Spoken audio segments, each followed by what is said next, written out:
Chad Shannon Strength, kind of a wrap up video of Kentucky Strongest Man 2024 and my current deload and reload. I got first place. There's kind of the podium. There's my cool trophy. I am 2 years running the heavyweight masters champion of Kentucky Strongest Man, which is cool. Who ever thought? There's kind of my results. Pop them up there. Got first place in every event. Unreal. So, kind of took a deload. My deload kind of consists. It's just really 4 days. Not that I really had a goal, but I just like to train. And my deload was mostly just some cardio. I still did cardio at the gyms. Went in and did some elliptical. So what I've decided to do for my reload, so to speak, is some German volume training. Let's work on some base strength and muscular endurance, and just getting some pumps at the gym, getting some muscle soreness. I did 10 sets of 10 on squat. Pretty tough. It was tough. My legs were pretty burnt. So start at 135, do 25 to 30 pound jumps, whatever's kind of convenient to do with the weights.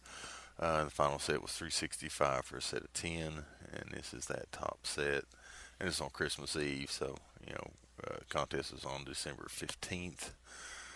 So about a couple weeks out, and I'm kind of already back to doing this kind of volume work. Again, I like to train and just kind of moving on to the next goal. that was a burner set. This is Christmas Day. This is kind of some warm up stuff, some sandbag load warm ups. Because I was getting ready to do I think a steeplechase. Yeah, Christmas Day I did a steeplechase. Just for cardio and conditioning. So pretty easy pop and load with the 260-pound sandbag. All right, set up the steeplechase. It was pretty quiet at the gym. So I did 25 feet runs to the bar and 25 feet after the bar. That's all the room I have in the gym. This first bag is 200 pounds. The second bag is 260.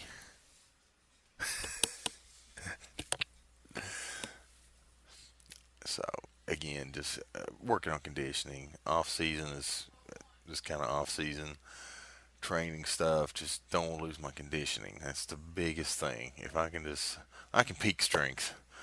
I'm not going to worry too much about strength. I do like to do some heavy singles here and there, and just kind of training. But right now, my focus is to keep my conditioning, not focus so much on the heavy. Let my body and my joints kind of heal up for 2 or 3 months before I start trying to peak strength again. All right, so here we go. Just trying to time it just right.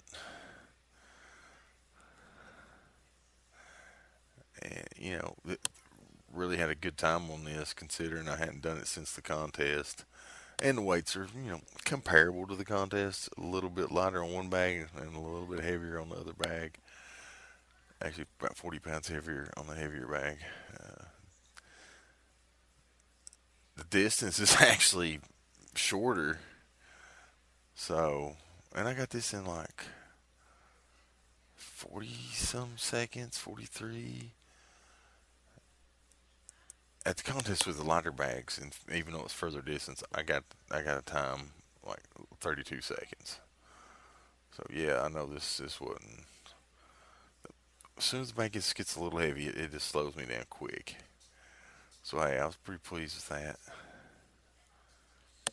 Now, okay, so I didn't have a video of this, but I did do a 10 by 10 on deadlift 2 weeks prior to this, or a week and a half prior to this. After my little mini deload, I jumped back in with the volume training, did 10 by 10 with deadlift, worked up to like 325, I think. Pretty much the same as the squats for 10 sets of 10 up to the final set. And I thought, hey, I really enjoyed that deadlift ladder at Kentucky Strongest Man. Can I do it 50 pounds roughly heavier? So that's what this was. I set up 495, 545, and plus it's like I still want to do some kind of. I don't want to lose my deadlift. I've got it in a good spot. I don't want to lose my ground, my base strength on it at all. I think volume is important, but I also think exposure to heavy weights, especially deadlift, is super important. So I set up the medley after just doing some warm ups, going through the 3 bars. Lower volume than like a 10 sets of 10 by far. again, it's kind of 495, 545, 585. And I had a phenomenal time at the contest, 13.5 seconds for all three bars. Of course, they were about, like I said, about 50 pounds lighter. So I think I can do this. I'll probably try not this upcoming. Well, yeah. I just recently did a 10 by 10. I didn't videotape or video any of that either this past Friday on like January 3rd, right? Yeah, but yeah, January 3rd. So first one easy, Pam. Second one slowing down. Got it. Actually didn't look bad. And then bam, 585. It was coming. I think if I would have known I had it coming up that, I probably would have kept pulling, but it didn't come as smooth as I wanted, and I just kind of gave up. All right, so here's 1229. I switched it up. Said, hey, I'm kind of sick of the steeplechase. Let's just do a death medley. So I set up with a rogue dog sled. I took the centerpiece off where you put plates on. You can unscrew that, so you got more room on the sled, the actual part. So plan is to run the 200-pound bag 50 feet, run back, get the 260-pound bag, run it 50 feet, and then drag 560 pounds. The sled's about 100 pounds itself, so, and drag 560 pounds approximately 50 feet back. So again, just working on conditioning. I'm just coming up with stuff that could be at an event, could be anything with any kind, at least, and we're looking at 3 to 4, honestly, 50-foot runs in most competitions anymore. Most contests have some kind of medley, whether it's pack of Husa, pack of keg, pack of bag, pack of farmers, pack of yoke. I mean, in succession. And 40, 50, 60 feet runs are not uncommon. That's kind of the norm. So just any kind of conditions. And so it's 350-foot runs the way I look at it. And can I do a fourth one? If I had to. And I've actually got some sandbags ordered, so I'm going to be adding a bag to this. That's going to be ugly.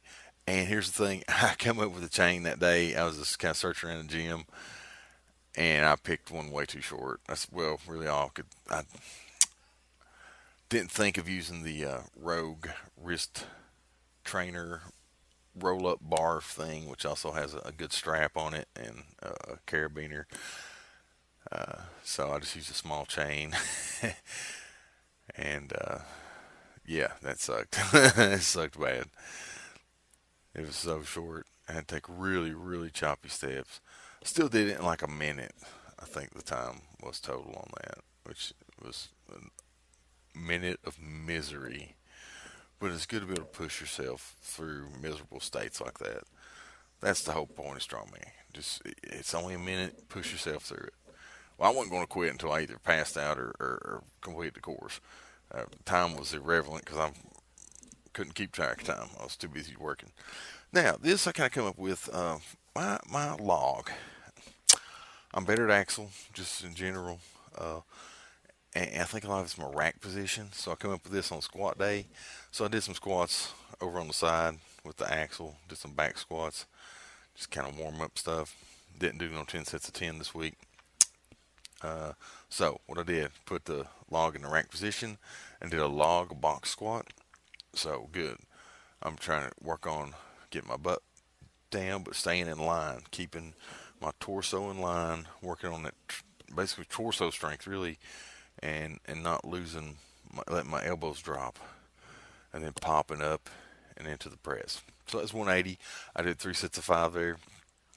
That's pretty exhausting. I thought, hey, let's do a jump. Let's see what 200 looks like. Because, I mean, this is kind of like my off-season base log weight I like to train with. In the off-season, do some 2x2s, 3x3s, etc. At this kind of base weight. And keep that through my off-season. And then so I can peak it. Because, my peak's only around 235 to 50, 250. Hopefully this year will be closer to the 250 mark. Again, good upright. I did have to step back a little bit and find the box. That's the only hard part about this. You really can't look and see anything because you got a big log in your face and up your neck. So good keeping it. Did dip a little bit there, and that was my worst rep, and I couldn't explode up into the press. Uh, but hey, I was still happy with that. I was pretty fatigued, pretty tired, and first time I've ever done that. And I thought, hey, this is might be a keeper. I'm gonna play around with this. But here we go. I stayed up. To kiss 2024 goodbye. It had some great highlights, but it had some very low lows. Car wreck, broke my neck. It was 2024 was a rough year. Uh, Out of work for 3 months for the broke neck. Also tore my rotator cuff at work. That was not fun, but luckily you didn't have to have surgery on that. It just I tore the muscle from the tendon, not the tendon from the bone. So it just kind of scarred down. Uh, Left shoulder doesn't bother me a bit now. Has good strength. Anything I've done so far. Um, yeah, so super lucky. I mean, 2024 was like one of those. Man, I don't want to go through that again. I mean, who knows what 2025 will hold? But sure to God, I won't break my neck and have another car wreck. And I just hopeful for all the podium finishes and none of the setbacks. I mean, hey, injury's part of the game, but these major catastrophic injuries, I could go without. I think most people in general would agree with that. So here we go. We did a New Year's Day death medley. So I did death medley again. Actually got it 9 seconds faster. Well, here you see my setup. I use that Rogue. You see the handle there? It's the fat grip. It's a wrist trainer, and it comes with that strap and a carabiner, so you can load up plates and roll them up like one of those Bruce Lee wrist curl. I actually made one of those by hand when I was a kid to train my wrist strength because Bruce Lee was awesome. Again, same weights, 9 seconds faster. Hey, I was pleased with that New Year's Day.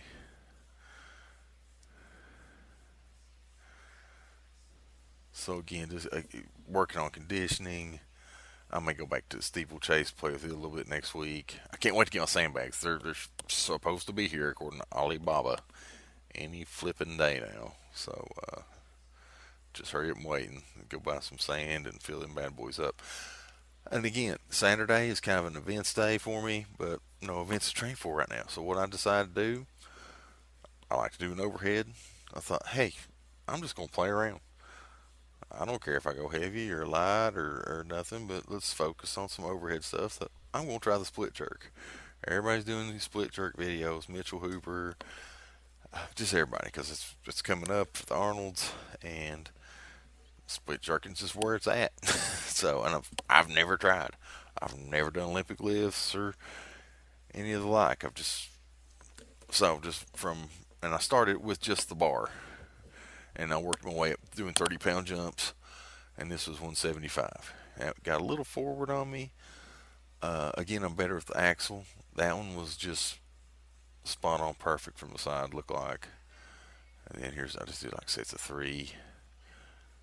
That looked good. Of course, I didn't step up and even it out. Just practicing on that split and getting under the bar. So 175 felt great. So, oh, hell, let's jump on up to 205 and see where we go. So I did 205 coming up next out of the rack. See me come in here. Again, just totally playing around. There's days at 205 training for this last max axle contest felt so heavy that I could barely press it. And today it was just feeling great. It's like a split jerk to me from this experience here. It's kind of like a cross between them.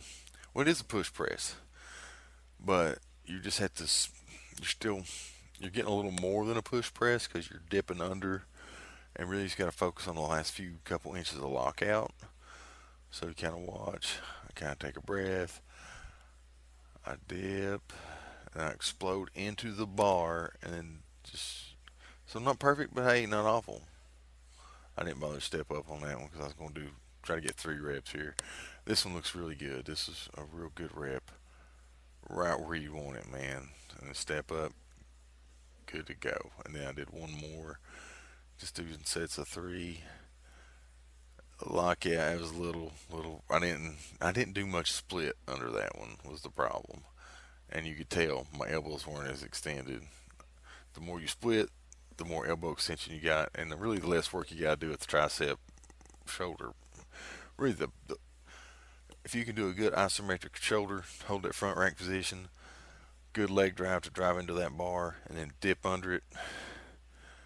It minimizes the work on the triceps and shoulders. It really does, and that may be something I really need to work on this year because I just cannot get my triceps and shoulders stronger. They just don't. They just probably from years of not training them. I wasn't the guy with the chicken legs. I was the guy with the chicken arms. I guess. I had long arms. I just didn't enjoy upper body training. I wasn't good at bench press. Uh, my brothers were, and they had the muscles and gains to show it. But I just never, I had good pec development, but and I just never did take to upper body stuff, and it's showing now because I really just can't do nothing with it. So here's some 205 for a single other rack. Again, just kind of trying to clean it up. It is a little shaky, maybe getting a little tired. Like I said, I'm just goofing around. Really, I'm not even taking any of this serious. Right at the end, coming up here, I just decide, hey, let's put every bit of this together and let's do the whole thing. So this was yesterday. First time ever split jerking, putting it all together. So I did a clean from the floor, split jerk 205 overhead. And this actually felt phenomenally easy. And I kind of regret now looking at it that I didn't try like 235. You know, and I can always belt clean too. I'm just doing straight cleans on this. So I'm gonna keep playing around with this. Probably next Saturday, just try it again with the axle. Monday is another upper body day for me. I'm gonna work on log. Again, nothing heavy. I've just been doing like 10 sets of 10 with the log. Kind of stuff low weight in the hundreds. Nothing. So here we go. Straight clean from the floor. 205 on the axle. Felt great. No problem cleaning this. Plenty of power. Great spot. Launch right into it. Catch it. Done. Smoked it. Just felt good. Absolutely kind of wish I'd at least tried 225 anyway. If not 235. I think I could have got that easy. All right, here's the last thing. A little birthday training. Did this today. Did some sandbag suicides. Just kind of pre-fatigued myself. This kind of would carry over to the Arnold's Masters this year, which is an inaugural year. I did not get an invite. I wasn't cool enough. I didn't compete or place at a contest that qualify you. I did have some good finishes this year. Kentucky Strongest Man first place, of course. Top 10 at Nationals, which I was super proud of. First time ever top 10 after trying for 4 years. I hope to build on that this upcoming year. Again, the plan was to do every 16, 12, 8, 4, and then 0, 5 loads. I was gassed after 3. And then after this, I actually did the death medley again, but that's getting kind of boring, so I'll probably let the death medley rest next time. So roll it back to 12 feet. I'm going to keep working on this till I can get this, all 5 loads. Yeah, that 260 bag was just, which I've got a lot of fatigue. I did that 10 by 10 on deadlift on Friday night, and this is Sunday morning, and pretty much lost systemic fatigue. So yeah, I barely got that last lap. And here's the final load, guys. All right, that wraps up 2024 and the start of 2025. Peace out.